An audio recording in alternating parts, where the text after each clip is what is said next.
Location पर मौजूद है जहां पे कल रात आतंकियों द्वारा यहां पर 7 लोगों की हत्या की गई। मेरे बीच आपको दिखा रहे हैं विजुअल्स, यहां पे ये वही स्पॉट है जहां से कल रात गए यहां पे एक आतंकी गतिविधि हुई जिसमें 7 लोग जो हैं अभी तक जो मारे गए हैं। उसके साथ साथ 5 ऐसे लोकल्स हैं, उसके साथ साथ नॉन लोकल्स भी कुछ ऐसे मजदूर हैं जो कि यहाँ पे गगनगिर गांधरबल में काम कर रहे थे। उनको आतंकियों ने कल रात अपना निशाना बनाया। उसके साथ आप देख सकते हो किस तरह से अभी भी यहाँ पे सर्च ऑपरेशन जो है लगातार जारी है। Special operation group of Jammu and Kashmir police के साथ साथ यहाँ पे राष्ट्रीय राइफल्स का ये ऑपरेशन जो है लगातार जारी है। मेरे विजय अगर आपको इस तरफ दिखाने की कोशिश करेंगे कि किस तरह से यहाँ पर पूरे एरिया को कोऑर्डिनेट सर्च ऑपरेशन में लिया गया है सुरक्षा बलों के द्वारा। और उसके साथ साथ हम देख रहे हैं किस तरह से कल रात लगातार जितने भी गांधरबल के जो एंट्री और एग्जिट पॉइंट्स हैं वो कंप्लीटली सील कर दिया गया है। हालांकि अगर हम कल रात की बात करें, यही वो स्पॉट है जहां पे कल आतंकी गतिविधि हुई। उसके बाद पूरी इस इलाके को सुरक्षा एजेंसी ने कोऑर्डिनेट सर्च ऑपरेशन पे लिया गया है। सूत्रों के हवाले से ये भी खबर मिल पा रही कि इस अटैक के बाद यहां पर कुछ टाइम के बाद यहां पे एनआई टीम्स भी यहां पे विजिट कर सकती हैं जो कि इस पूरे मसले को जो है इन्वेस्टिगेट करेंगे। ये भी पता लगाने की कोशिश करेंगे क्या यहां पे से पहले अटैक से पहले कोई रेकी की गई थी या बाकी जितने भी पास में कोई सीसीटीवी फुटेज वगैरह है उनको भी खंगालने की कोशिश की जा रही है। जिस तरह से हम कल रात लगातार देख रहे हैं किस तरह से अगर हम जम्मू कश्मीर पुलिस के साथ साथ बात करें किस तरह से यहाँ पर वो पूरी इस एरिया को मॉनिटर कर रहे थे। अगर हम इसके साथ साथ स्पेशल ऑपरेशन ग्रुप्स की बात करें जो कि लगातार इस ऑपरेशन को मॉनिटर कर रहे हैं किस तरह से यहाँ पर। हालांकि इस एरिया की अगर हम बात करें इसके साथ साथ नेक्स्ट अगर हम देखें किस तरह से फॉरेस्ट एरिया है वहां पर भी अभी जो है कॉम्बिंग ऑपरेशन जो है जारी है। कैमरा पर्सन फिरदौस के साथ इरावत महराज, गगनगिर, गांधरबल। और देखिए, अब बात करते हैं जम्मू कश्मीर में फैले अशांति को लेकर के। जम्मू कश्मीर में हर बार ये लगता है कि आतंकवाद का अंत हो जाएगा, दिन गिनती के बच गए, लेकिन ये सवाल लगातार बना रहता है कि आखिर ऐसा क्या है कि जिस वजह से आतंकवाद का नाश होते होते वो रुक जाता है, एक बार फिर से सिर उठा लेता है आतंकवाद। बिल्कुल, देखिए इसके पीछे जरूर कोई एक बड़ी साजिश करने वाला है, कोई देश भी हो सकता है, कुछ लोग भी हो सकते हैं। और इसी को लेकर भारतीय सेना लगातार हम देख रहे हैं कि कैसे सुरक्षा बल वहां पर तैनात है। कि एक तस्वीर आपको दिखाते हैं इस रिपोर्ट के जरिए। देखिए,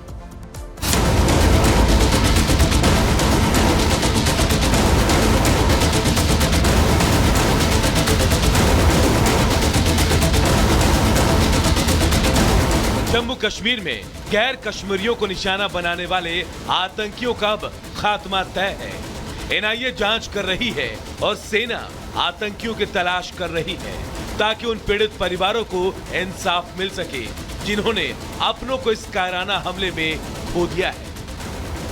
खासकर सेना तो आतंकियों को किसी भी हाल में बख्शने वाली नहीं है, चाहे उनकी खोज में थोड़ा वक्त क्यों न लग जाए। इस हमले को लेकर आतंकवादियों के खिलाफ कितना गुस्सा है उसका अंदाजा लगाने के लिए आप जम्मू कश्मीर के एलजी ऑफिस का ये ट्वीट देखिए। इस ट्वीट में लिखा है कि जम्मू कश्मीर पुलिस, सेना और सुरक्षा बलों को पूरी आजादी है। हमारे बहादुर जवान मैदान पर हैं और वो तय करेंगे कि आतंकवादियों को उनकी कार्रवाई के लिए कितनी भारी कीमत चुकानी पड़ेगी। अब इस हमले में चेहरा भले ही आतंकियों का हो, लेकिन वो महज एक मुखौटा है। इन सब के पीछे तो हाथ सिर्फ एक का है, पाकिस्तान का। वो पाकिस्तान जिसका चेहरा हर बार बेनकाब होता है, लेकिन बावजूद इसके वो अपनी हरकतों से बाज नहीं आता। वैसे भी जम्मू कश्मीर की तस्वीर बीते 10 साल में जितनी बदली है, उसके बाद पाकिस्तान हो या फिर आतंकी, दोनों को ही चिढ़ होगी। खासकर जिस कश्मीर में पाकिस्तान चुनाव कराने की दुहाई देता था, वहां अब चुनाव भी हो गए, और ऐसे चुनाव जिसकी किसी को उम्मीद भी नहीं थी। ऐसे में बौखलाहट का बढ़ना तय था।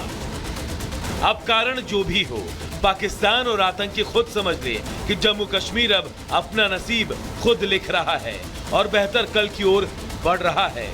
रही आतंकवाद की बात, तो आज नहीं तो कल आतंकी अपने अंजाम तक पहुंच ही जाएंगे। Bureau report, Republic Bharat.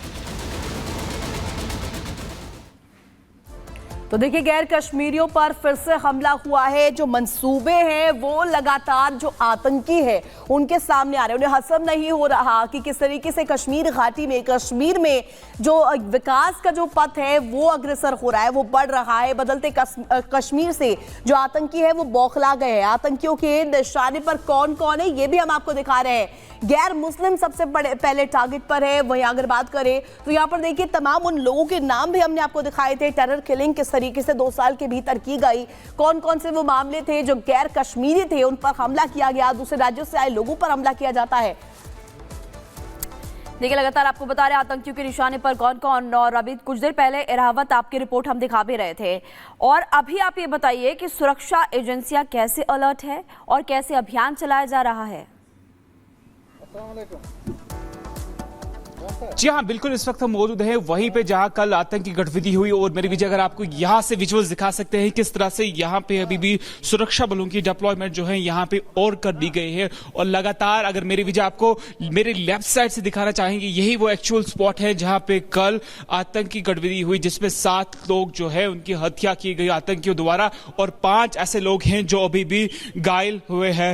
हालांकि आप मेरे विजय आपको दिखा सकते हैं किस तरह से यहाँ पे special operation group Jammu Kashmir police का, उसके साथ साथ राष्ट्रीय राइफल्स के जो जवान हैं वो यहां पे पूरे एरिया को कोऑर्डिनेट सर्च ऑपरेशन में लिए हुए हैं। और जितने भी यहां से आने और जाने वाली गाड़ियां हैं उनकी तलाशी ली जा रही है। उसके साथ साथ यहां पर आप देख सकते हो किस तरह से ये ऑपरेशन जो है लगातार अभी चल रहा है। हालांकि इसके साथ साथ अगर हम बात करें किस तरह से सुरक्षा बलों का पहले से ही इनपुट मिला था कि किस तरह से आतंकी जो है कश्मीर घाटी में घुसपैठ कर सकते हैं। उसके बाद हमने देखा किस तरह से यहां पे चौकसी को बढ़ा दिया गया था और लगातार आप देख सकते हैं किस तरह से यहां पे अभी यह भी सुनने में आ रहा है यहां पे हालांकि नेशनल इन्वेस्टिगेशन एजेंसी की टीम भी कुछ टाइम के बाद यहां पे पहुंचेंगे। हालांकि वो इस चीज का इन्वेस्टिगेट करेंगे किस तरह से इस आतंकी गतिविधि को यहां पे अंजाम दिया गया। क्या यहां पे आतंकियों ने यहां पे अटैक करने से पहले कोई यहां पर रैकी की या किसी लोकल हाथ भी है जो इन्वॉल्व है इस आतंकी गतिविधि में। ये सब पता लगाने के लिए नेशनल इन्वेस्टिगेशन एजेंसी के साथ साथ और भी कुछ ऐसी एजेंसीज हैं जो यहां पे कुछ टाइम के बाद पहुंचेंगे और पूरे इस मामले को जो है इन्वेस्टिगेट करेंगे। हालांकि इस आतंकी गतिविधि को किस तरह से अंजाम दिया तरीके से आप यहां पर जिक्र भी कर रहे हैं, अगर हम बात करें उन लोगों की जिनकी यहां पर हत्या की गई है, जिन पर हमला किया गया था, 6 टनल वर्कर्स से एक डॉक्टर इसमें शामिल था। खुद मुख्यमंत्री ने और गृह मंत्री ने यहां पर इस पूरे मामले को लेकर के निंदा की है। लेकिन क्या यहां पर यह बड़ा सवाल उठता है कि कश्मीर में जिस तरीके से विकास हो रहा है इसी से ये आतंकी जो है बौखलाए हुए हैं। जी हाँ, जिस तरह से हमने देखा कश्मीर घाटी में किस तरह से पीसफुल इलेक्शंस हुए, इससे साफ तौर से दिख रहा है किस तरह से जैसे इंटेलिजेंस बेस्ड इनपुट पहले से ही मिली है। पीसफुल इलेक्शंस के बाद कहीं ना कहीं आतंकी संगठनों में इस टाइप की फ्रस्ट्रेशन है क्योंकि वो कश्मीर को पीसफुल देखना नहीं चाहते हैं। इस तरह से उनको डायरेक्शंस मिले हैं कि कश्मीर घाटी में डिस्टर्बेंस का माहौल किया जाए। तो उसके साथ ही हम देख रहे हैं किस तरह से इन्फिल्ट्रेशन के साथ साथ, हालांकि कल हमने उड़ी के अंदर भी एक ऑपरेशन देखा जिसमें एक हाईली ट्रेन टेररिस्ट को मार दिया गया, लेकिन उसके कुछ ही घंटों के बाद यहां पे एक बड़े आतंकी कार्रवाई को जो है अंजाम दिया गया। हालांकि बाद में अगर हम बात करें लश्कर तोयबा के टीआरएफ ने भी इसकी जो रेस्पॉन्सिबिलिटी है वो ले ली। हालांकि इसके साथ साथ अगर हम ओवरऑल इस एरिया की बात करें, ये वो पूरा एरिया है, अगर मेरी विजय आपको दिखा पाएंगे कि कंप्लीटली इस घने जंगलों के साथ बिल्कुल ये कॉलोनी है जहां पे मजदूर जो और डॉक्टर जो है लगातार यहां पे अपने मेस में डिनर की तैयारी कर रहे थे।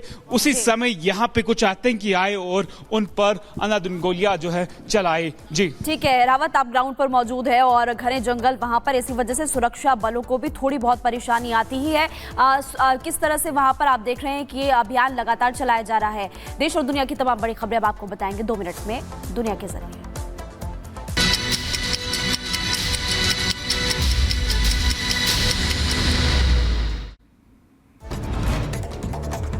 पुणे के मंडई मेट्रो स्टेशन में लगी भीषण आग लगने से मची अफरा तफरी। फायर ब्रिगेड की 5 गाड़ियों ने आग पर काबू पाया। खबरों में आगे बढ़ते दिल्ली के नांगलोई में जूते चप्पल की फैक्ट्री में लगी भयंकर आग। फायर ब्रिगेड की 23 गाड़ियां मौके पर मौजूद, आग को बुझाने की कोशिश लगातार जारी। यूपी के बागपत में रिसाइकल प्लास्टिक बैग फैक्ट्री में लगी भीषण आग। दमकल की गाड़ियां मौके पर मौजूद, आग बुझाने की कोशिश जारी। और दिल्ली के जहांगीरपुरी इलाके में 2 गुटों के बीच जमकर ताबड़तोड़ फायरिंग हुई। इलाके में एक शख्स की मौत, 2 को गोली लग गई, घायल हुए अस्पताल में इलाज जारी है। जहांगीरपुर इलाके में डी ब्लॉक में 2 गुटों में 10 राउंड चली गोलियां। दिल्ली पुलिस ने मामले में 5 लोगों को गिरफ्तार किया। मामले में एफआईआर दर्ज। और दिल्ली बम धमाके मामले में खालिस्तानी कनेक्शन आया सामने। सोशल मीडिया पोस्ट से खुलासा। पोस्ट की जांच में जुटी सुरक्षा एजेंसियां NIA, NSG, anti terror unit इस पूरे मामले की कर रही है जांच। यूपी के कानपुर में पुलिस और बदमाशों के बीच मुठभेड़। जवाबी कार्रवाई में बदमाशों के पैर में लगी गोली। रिटायर्ड फौजी के साथ की थी लूटपाट।